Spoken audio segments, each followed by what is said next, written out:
There are crimes of impulse, and there are crimes of intention. Crimes where nothing is rushed, where questions are asked carefully, tools are prepared in advance.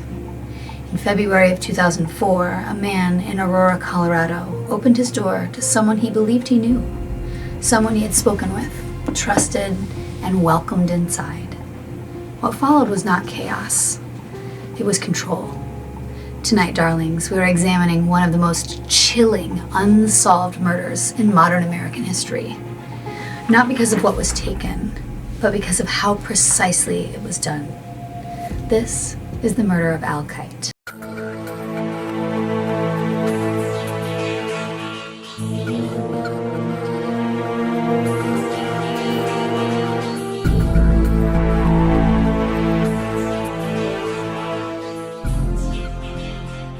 Hello and welcome back to R.I.P. Darlings, where we do a deep dive into unsolved murder cases. The ones that linger, the ones that haunt, and the ones that still demand answers. I'm your host, Linzy LeGron, and before we begin, I always love to extend my deepest gratitude and reverence to our show producers, Chicken Wrap Entertainment, whose commitment to thoughtful, victim-centered storytelling allows us to explore cases like this with clarity and care. Darlings, this is a case that rewards attention. Details really matter here. Behavior matters. What doesn't make sense matters most of all. When we reach the end, I want to hear your theories.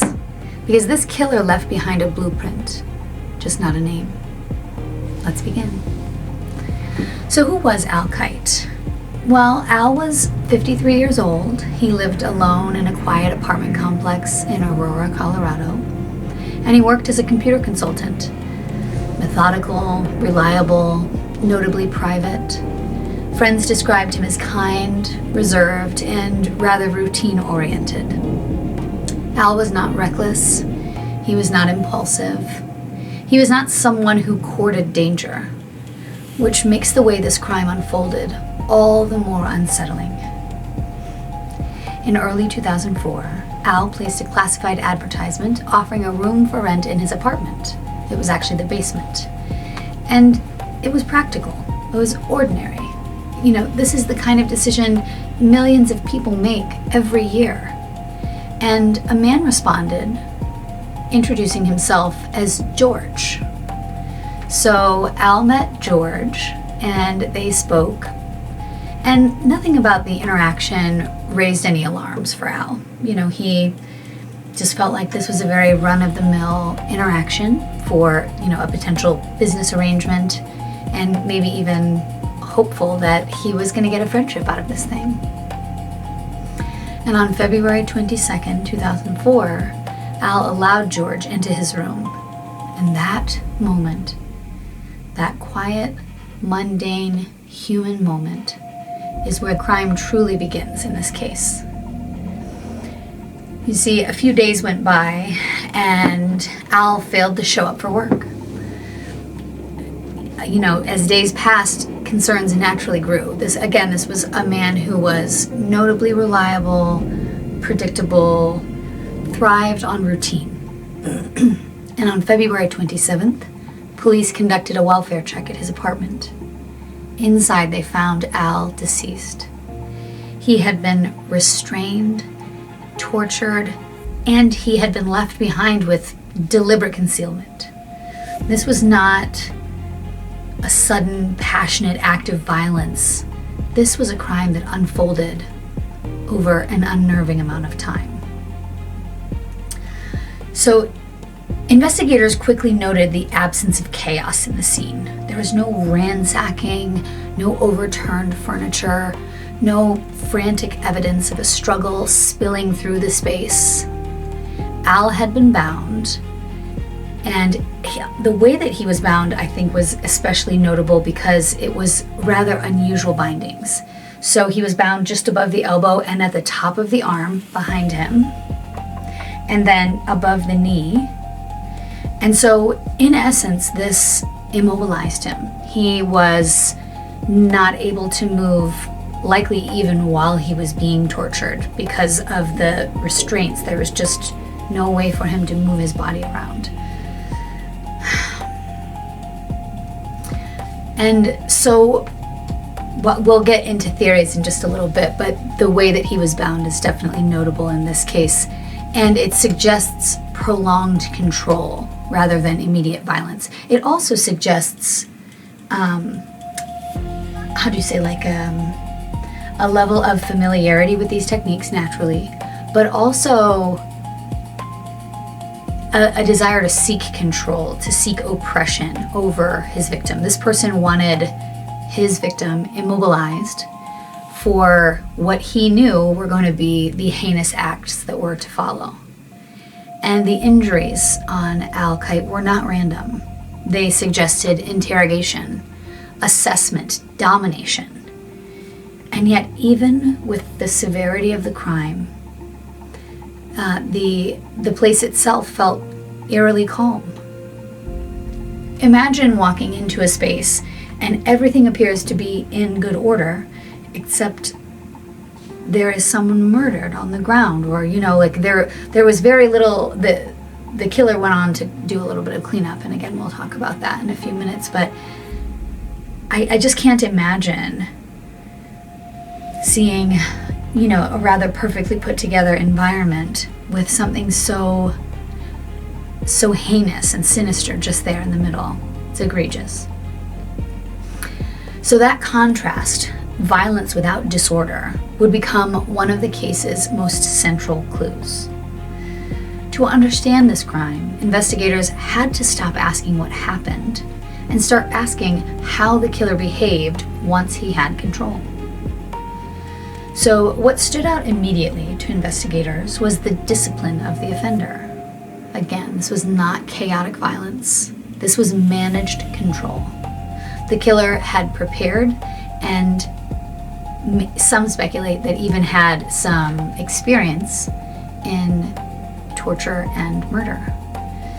He brought his own restraints, and evidence suggests zip ties and cordage not belonging to Al were used in the attack, indicating a level of premeditation and an expectation of prolonged interaction and torture. This was not a confrontation that escalated. It appeared to be a situation the offender anticipated and engineered in essence. Once inside the apartment, the killer used Al's own environment strategically. Household items were incorporated deliberately, suggesting someone capable of adapting quickly and confidently in an unfamiliar space.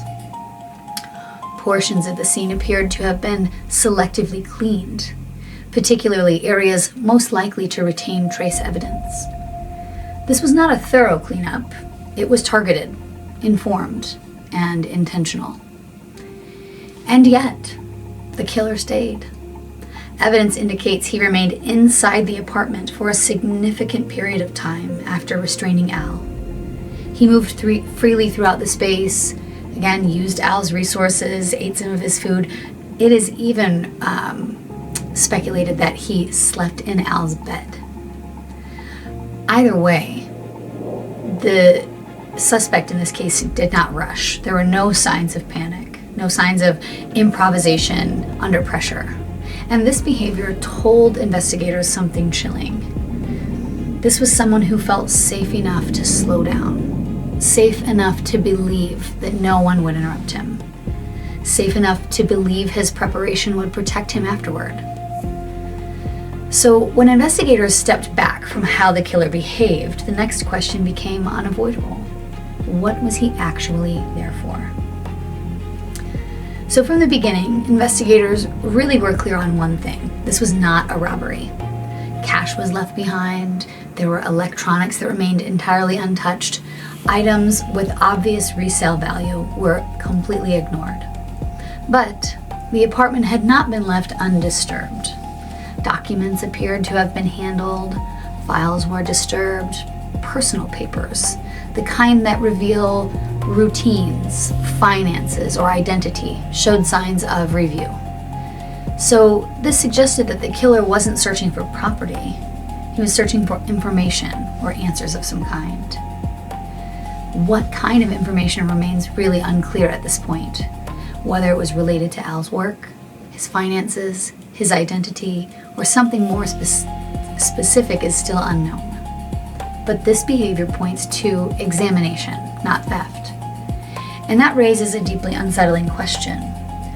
Was Al Kite chosen because of who he was, or was he examined to determine whether or not he was the right person? It's hard to say.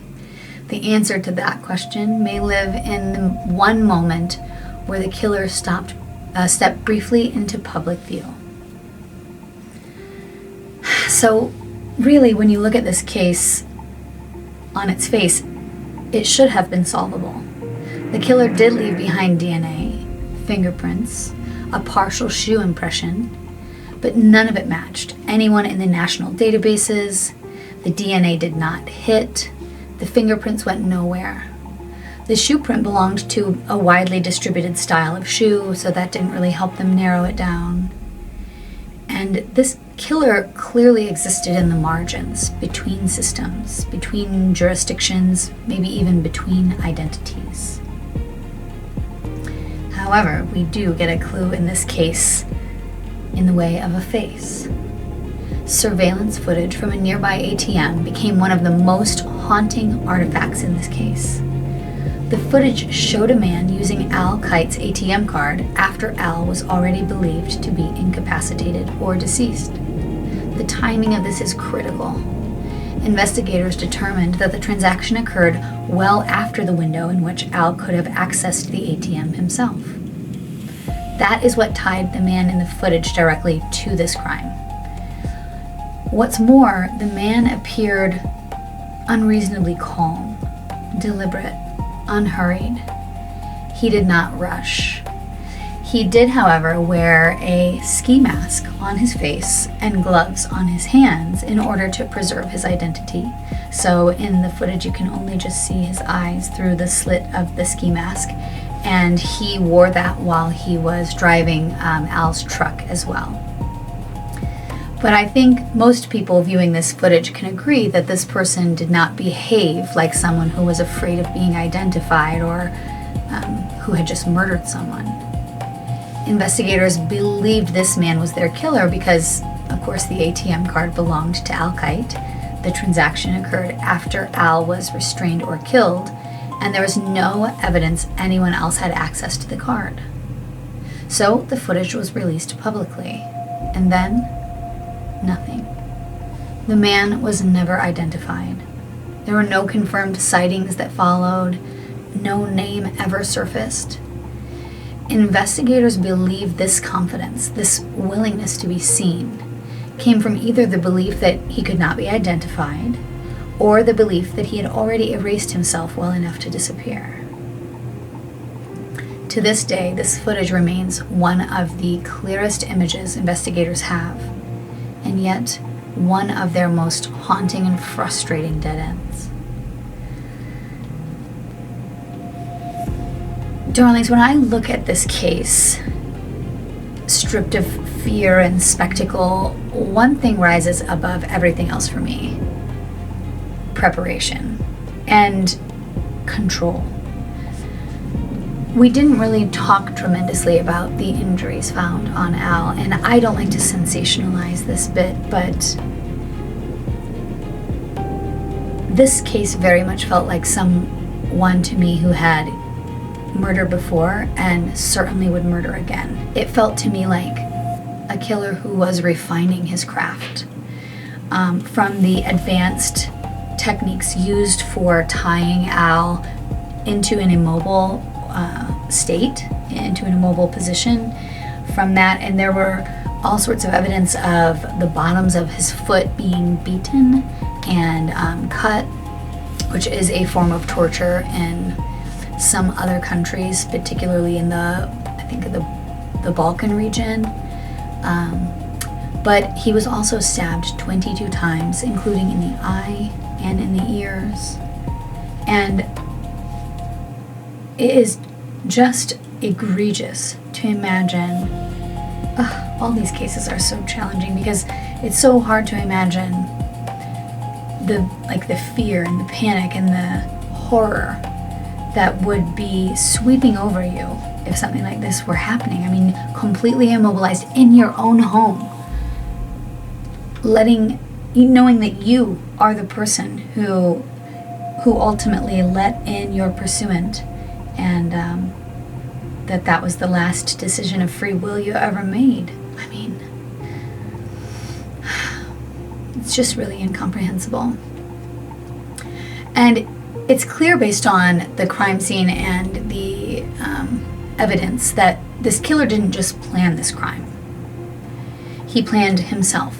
He knew how to present as safe, how to gain access to this house without force. Once inside, he behaved like someone who had rehearsed restraint, maybe had some experience with interrogation and control. And not only the emotional components of terror, interrogation, and control, but the mechanics of it. I don't believe Al-Qaeda was targeted because of who he was as a person. I believe he was targeted because he was accessible, responsible, and predictable. The kind of man who would open his door without suspicion. And I believe that the killer was maybe testing or again refining something. Not rage, not revenge, but capability. The confidence to stay and linger and loiter around in this man's environment after he murdered him. The willingness to be seen on camera during an ATM withdrawal. The absence of that panic is really the sign to me of a monster. These aren't the traits of someone who is improvising or executing a crime of opportunity. They're the traits of someone refining a deplorable skill set. And it's just, I feel so terrible for Al-Qaeda and his family, but I want to make a quick note here about walking through the world as a man, because I think as women, we didn't really cover this, but there were some, he used a burner phone, this gentleman who carried out this act, and the burner phone he purchased was from 7-Eleven, and the reason for that, and he didn't activate it for 30 days following the purchase, because he had inside knowledge knowing that 7-Eleven deletes their CCTV footage after 30 days. So he bought it in cash to begin with, and then waited 30 days to activate it, and that's the phone that he used to call Al-Qaeda. But allegedly, he also called a number of other landlords in the area. And one of them was a woman. And she got a funny feeling about this guy and refused to continue communicating with him. She just, she just shut down the entire conversation. And I have always been so grateful to have intuition. And I think this is available to everyone, not just to women. But there is something, I think it's sort of notable, like women's intuition is a phrase that I think a lot of people use and have noted. But to walk through this world as a man, I think men oftentimes walk through this world feeling very safe, very secure. I don't want to go so far as to say untouchable, but I don't think that they think about their own safety in the way that women do. And so in this case, that level of comfort, familiarity, and false sense of safety really compromised Al and ended his life in this case. So just a quick little reminder to always listen to your intuition, know how it shows up for you, know if it's like a little feeling in your stomach or a little, raising the hairs on the back of your neck or giving you goosebumps, but look and listen for those signals from your intuition, darlings, because it could be one of the best decisions you've ever made. Sorry, back to the plot. The murder of Al-Qaeda, of course, remains unsolved, and the case is still open and still accepting tips or any information that you may have. I mean, someone knows who did this. And what I think is so eerie about this case as well is knowing how calm this person is. They were clearly had enough social acumen to gain access to Al's home. Al looks like a super nice, lovely, just a really normal guy. And I don't know, that this person has this level of social acumen, but also this rather sadistic side of themselves, and they've never been caught. They could be cruising around in the world just now. And I think that's what's most frightening of all in a lot of these cases, is imagining that, we're just walking around among killers and serial killers. So if you have any information about the case of Al Kite from 2004, please reach out to the Aurora Police Department. Even if it feels small or insignificant, you never can tell what will crack the case wide open. And so the Aurora Police Department Cold Case Unit can be reached at 303-739-6000. And time, of course, does not erase responsibility. I mean, Al's family and the community of Aurora, Colorado definitely deserve answers. And I think we all want this person off the street. I mean, Al Kite deserved safety in his own home. He deserved help when he needed it. And he deserved a name for the person who took his life. So thank you, my darlings, for staying with me through this quiet horror. This episode, as all, are made possible by Chicken Wrap Entertainment, whose dedication to integrity keeps these stories coming. Until next time, keep your lanterns close, and as always, rest in peace.